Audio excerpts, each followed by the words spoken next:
Salut Max, bienvenue dans Back to Back, où tu vas nous parler de la différence entre le métier de photographe et vidéaste. Premièrement, est-ce que tu pourrais brièvement te présenter? Bonjour Marie, merci de l'invitation. Donc je m'appelle Maxime Delvaux, je suis photographe spécialisé dans l'architecture. J'ai aussi un peu travaillé dans la publicité et j'ai aussi été prof dans une école de photo qui s'appelle la HELB à Bruxelles.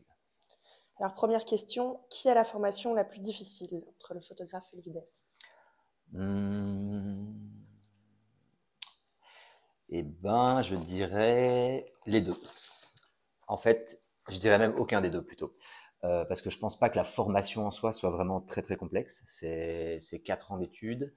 Dans l'école où j'enseignais, on commençait avec une année générale où on étudiait l'image, et puis après les étudiants pouvaient se spécialiser en photo ou en cinéma. Donc je pense pas que ce soit des études très compliquées, c'est pas polytechnique évidemment.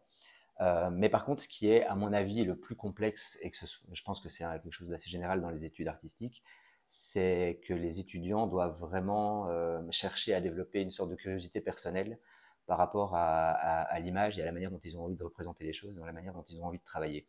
Et donc, au-delà de la formation, qui évidemment apprend tout un tas de choses techniques et aussi tout un tas de références visuelles et de manières de travailler, je pense que, et pour l'avoir vu avec des étudiants, c'est finalement tout le travail personnel et le développement personnel qu'un étudiant essaye de mettre en place et toute sa volonté à essayer d'être curieux et à pousser les choses plus loin qui va être le plus important. Donc la formation est très complémentaire de l'attitude de l'étudiant de manière générale.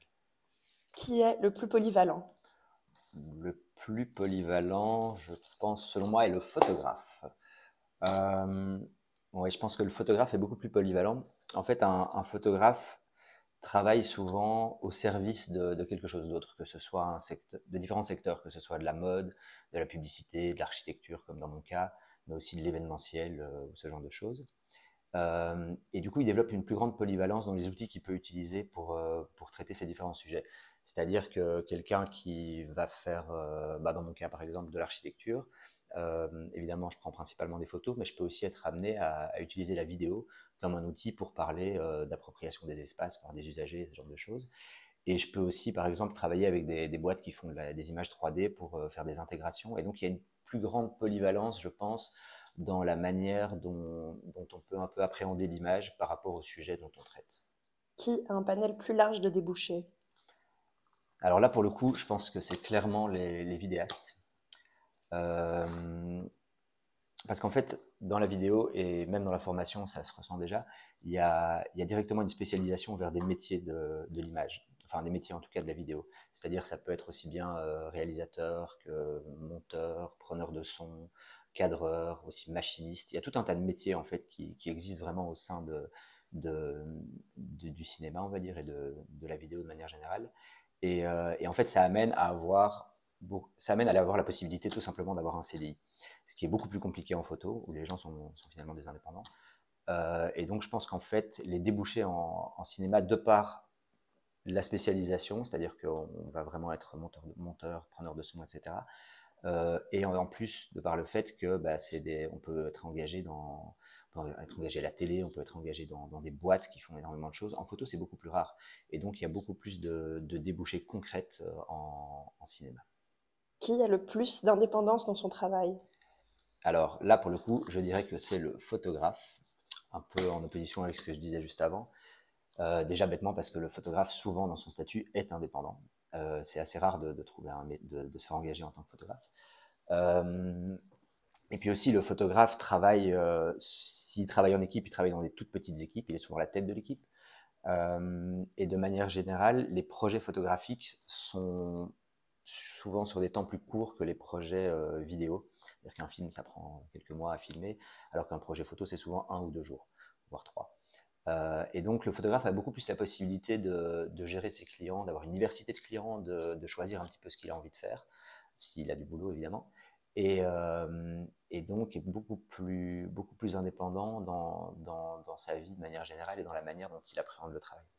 Qui a l'outil le plus complexe à utiliser? L'outil le plus complexe à utiliser, c'est un peu dur de répondre à cette question, mais je pense que je pencherais quand même pour le vidéaste, dans la mesure où j'en reviens à ces spécifications de métier en vidéo. donc preneur de son, etc.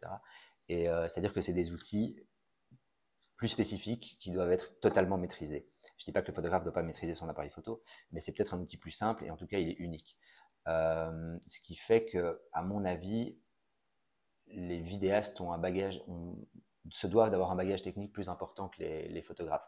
Après, évidemment, libre aux photographes aussi d'essayer de se challenger dans un sens avec des outils plus complexes, d'essayer des différents types d'appareils photo, parce que le photographe a la possibilité justement d'essayer tout un tas d'outils différents et de devenir un expert ou pas avec ces différents outils. Mais je pense qu'on demande plus au métier de la vidéo d'utiliser de vraiment être efficace par rapport à des outils très spécifiques. Qui a le plus grand spectre de créativité? Bah là, pour le coup, je penche de nouveau pour le photographe.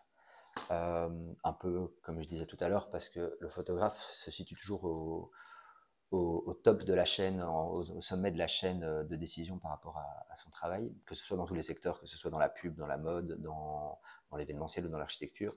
Évidemment, quand on travaille dans la pub ou dans la mode, on a toute une équipe derrière, des clients qui cherchent certaines choses, mais ils vont chercher un photographe pour quelque chose de très spécifique.